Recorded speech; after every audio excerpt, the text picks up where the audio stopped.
Have you ever wondered just how similar Malaysian and Indonesian really are? Today we're embarking on a linguistic adventure to unravel the fascinating connections between these two languages. In this video, we will explore their shared roots and unique characteristics. Through example sentences, we will observe how these languages handle the lack of tense and navigate verbal affixes, revealing both their striking similarities and differences. In Malaysia, Malay is the official language and is spoken by around 33 million people. In Singapore, it's also one of the official languages and is spoken approximately by 700,000 people, or 13% of the Singaporean population. Additionally, in Brunei, Malay serves as official language and is spoken by roughly 440,000 people. As for Indonesian, there are over 800 languages spoken in Indonesia, according to the 2010 census. Other sources consider several of these to be dialects of the same language and show the number of unique languages being closer to 700. By all estimates, Indonesia is one of the most linguistically diverse countries in the world. Thus, the existence of Bahasa Indonesia, which literally means Indonesian language, serves as a unifying force for the country. It is estimated that 85 to 90% of the country's population of 275 million speaks Indonesian. It is the official language in education, government, and media. But when it comes to how many Indonesians speak Bahasa Indonesia as their first language, the answer would be only less than a quarter of the population speak it as their primary language. It's quite hard to give an exact percentage of language usage in Indonesia, since it is a vast country and language usage can vary greatly from region to region. In some areas, local languages are widely spoken, while in other areas, they may be used primarily in the home. Standard Indonesian and Malay share a common linguistic basis, often referred to as the pluricentric Malay language. They stem from the same root language and have a high degree of mutual intelligibility, especially in the written form. Indeed, lexical similarity is as high as 80%. However, they have evolved independently in their respective regions and have developed some differences in pronunciation, vocabulary, and grammar over time. Malay tends to have more English and Arabic loanwords, while Indonesian uses more Dutch and Sanskrit words, plus words from surrounding languages such as Javanese and Balinese. So while they are considered varieties of the same language continuum, they are recognized as separate languages due to these differences. This viewpoint acknowledges their shared linguistic heritage while also acknowledging their distinct linguistic identities as used in their respective countries. Before we delve into the details, let's kick things off with a glimpse of some examples of the same sentences in both languages on the Ling app. Sakit. Dia pergi jumpa doktor sebab dia sakit. Sakit. Dia periksa ke dokter karena sakit. Luar negara. Saya tak pernah pergi luar negara. Luar negeri. Saya belum pernah ke luar negeri. Plan. Kita belum plan lagi nak pergi ke mana. Merencanakan. Kami belum merencanakan akan pergi ke mana. Okay, let's get into the analysis. I will highlight the words that differ between the two languages using red font. Malay and Indonesian do not have verbal inflections to express tense. Instead, they use context markers and aspect markers. Context markers are elements in a sentence that give us clues about the timing of an action based on surrounding information. For example, certain words or phrases in a sentence might hint at whether the action is happening now, happened in the past, or will happen in the future.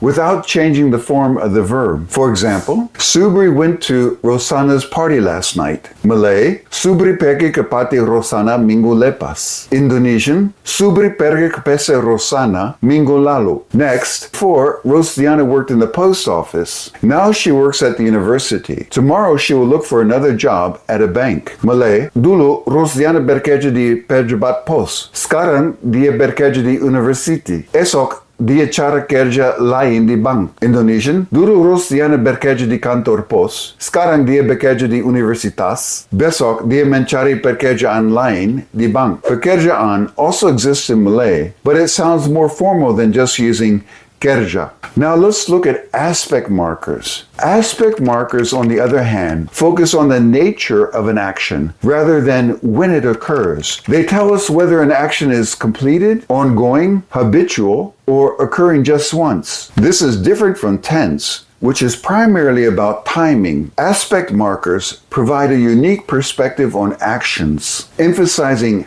how they unfold over time, rather than just pinpointing them on a timeline.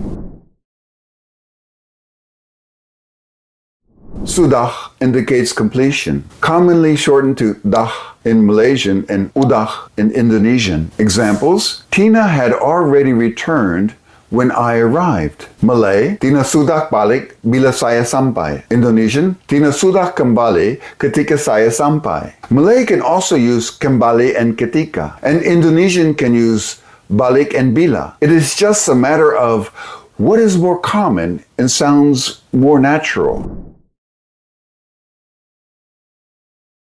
Pernah indicates the experience of having done something. Examples: has Joan ever gone to Bali? Yes, she went there on vacation last year. Malay, Joan pernah pergi ke Bali? Ya, dia makan angin di sana tahun lepas. Indonesian, Joan pernah pergi ke Bali? Ya, dia berlibur di sana tahun lalu. Note that the Malay makan angin literally means to eat wind. Belum indicates that particular situations are not yet completed. Mariam hasn't returned from Brunei yet. Malay, Mariam masih belum balik dari Brunei. Indonesian, Mariam masih belum kembali dari Brunei. Masih here equals yet, but it can be also used to say still doing something. Hendak in Malay is often shortened to nak. The word exists in Indonesian, but it is found in older, more formal texts. Ingin is a common alternative in both languages. For example, I would like to go to Malaysia, Indonesia, next year. Malay, saya nak pergi ke Malaysia tahun depan. Indonesia, saya mau pergi ke Indonesia tahun depan. There are quite a few other aspect markers to learn about, but for now you have an idea how they function. Let's take a look at affixes. Affixes play a fundamental role in both Malay and Indonesian languages, shaping the meaning and structure of words. These linguistic elements, whether prefixes or suffixes, offer a versatile toolkit for speakers to convey nuances of action, state, direction, and more. The prefixes, including ber, di, ke, meng, pe, per, se, and ter, provide insights into the nature of actions, passivity, completion, and direction. On the other hand, suffixes such as an, kan, I, lah, kah, and ya serve to transform words into nouns or convey emphasis, interrogative tone, and possession. Understanding these affixes not only enriches language comprehension, but also unveils the intricate layers of meaning embedded within Malay and Indonesian linguistic structures. Meng functions primarily to indicate that the subject of the sentence is the agent or actor carrying out the action. It creates verbs that describe an action. For example, mengajar means to teach. Mengambil means to take. And mengerti means to understand. Alternative forms, depending on the spelling of the root verb, are mem, men, Menyi, and Me. For example, Ahmed accompanied Mariam home. Malay, Ahmed menghantar Mariam pulang ke rumah. Indonesian, Ahmed menggantar Mariam pulang ke rumah. Ber functions to indicate the subject of the utterance is the experiencer of the action. For example, while mengajar means to teach, belajar means to study. The root verb is ajar, and bel is an alternative form of ber. Next example, Dewi speaks several languages. Malay, Dewi boleh bercakap beberapa bahasa. Indonesian, Dewi bisa berbicara beberapa bahasa. The idea is that she experiences speaking several languages. Note that in Malay, the word boleh is used to express both may and can without a strict differentiation between permission and ability. On the other hand, in Indonesian, boleh primarily conveys permission or allowance, while bisa is commonly used to express ability or capability. By the way, bisa can mean poison in both languages. Berbicara in Malay means to give testimony or to speak in court. Bercakap in Indonesia means to chat or to converse. So you see the similar meanings, but the words are used differently. D indicates passive voice. For example, the car is being washed. Malay, kereta itu sedang dibasuh. Indonesian, mobil itu sedang dicuci. Ke with suffix an turns a verb or an adjective into a noun. Bahagia, happy. Kebahagiaan, happiness. For example, there is no happiness without sadness. Malay, tidak terdapat kebahagiaan tanpa kesedihan. Indonesian, tidak ada kebahagiaan tanpa kesedihan. Terdapat can also be used in Indonesian. Se indicates a completed action or one-time occurrence and creates the words before, sebelum, from belum meaning yet, and after, sesudah, from sudah meaning already. For example, he completed his work before the deadline. Malay, dia menyiapkan tugasnya sebelum tarikh akhir. Indonesian, dia menyelesaikan tugasnya sebelum tanggal akhir. I trust these examples have provided insight into the grammar of these two languages, as well as a chance to see how similar the vocabulary is. I would like to share with you the opinions of a Malaysian polyglot, Wan Amarul, considering the status of Malay and Indonesian as independent languages or dialects of the same language, as well as their mutual intelligibility. Hi, my name is Wan. I'm from Kedah, which is a state in North Malaysia, but I'm working in KL right now. So I speak Malay, English, Arabic, and Russian. Do you consider Indonesian a dialect of Malay or a separate language? I would say, and probably my fellow Malaysians would disagree with me, that Malay and Indonesian are two separate languages. And the reason being is simple. It's because in Indonesia, there are few local regional Malay dialects that are independent of the standardized Indonesian language. Is there a case where somebody speaking standard Malay and somebody speaking standard Indonesian don't understand each other? A Malaysian were to go to Jakarta, for example, and they start talking in standard Malay to Indonesians. I think there's some misunderstanding. But 80 to 90% 80 to 90% more or less. And to bring another perspective to the topic, let's listen to my friend Alexander, who is an Indonesian polyglot. Even though being raised in South Africa, he has never been far away from his roots. Please listen as he shares a lot of insights about the two languages as he encounters them often at work. I find that hard to grasp, that speaker of standard Indonesia couldn't understand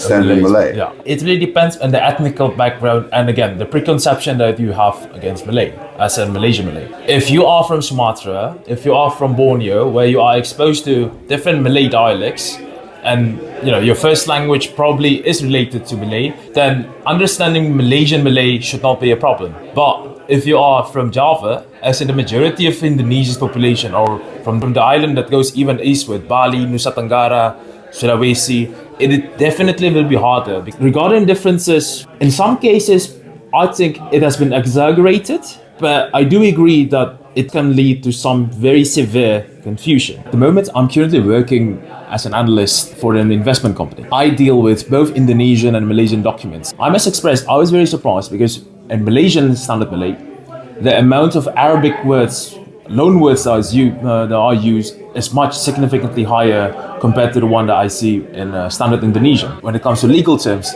I would say they diverge quite significantly. In a lot of cases, people thought, well, yeah, okay, but Indonesian and standard Malay, like if it's formal, like you don't use colloquialism, it should be easy. But actually, no. In certain fields, science and legal terms, you really need to get used to the different vocabularies. Even though the grammar is pretty much like the same, the difference in vocabularies could actually be quite considerable in those situations. It is evident that Standard Malay and Standard Indonesian share remarkable similarities. Their mutual intelligibility remains high, facilitating communication between speakers of both languages. However, it is essential to acknowledge the diversity of non-standard dialects, which may introduce variations that affect mutual understanding to some extent. Regarding the ease of learning Malay and Indonesian, some people argue that both languages are relatively easy to learn. While it's true that beginners can quickly acquire vocabulary and express simple concepts without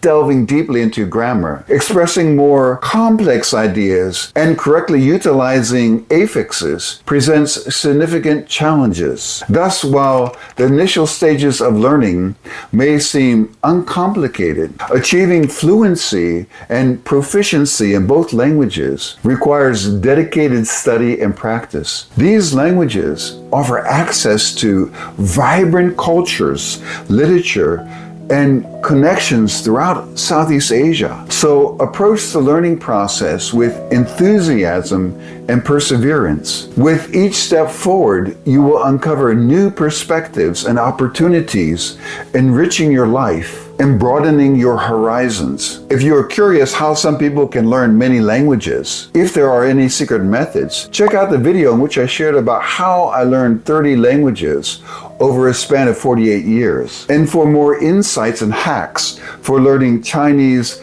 Vietnamese, Thai, Lao, Malay, and Indonesian, please take a look at this one. Thank you for listening and see you in the next video.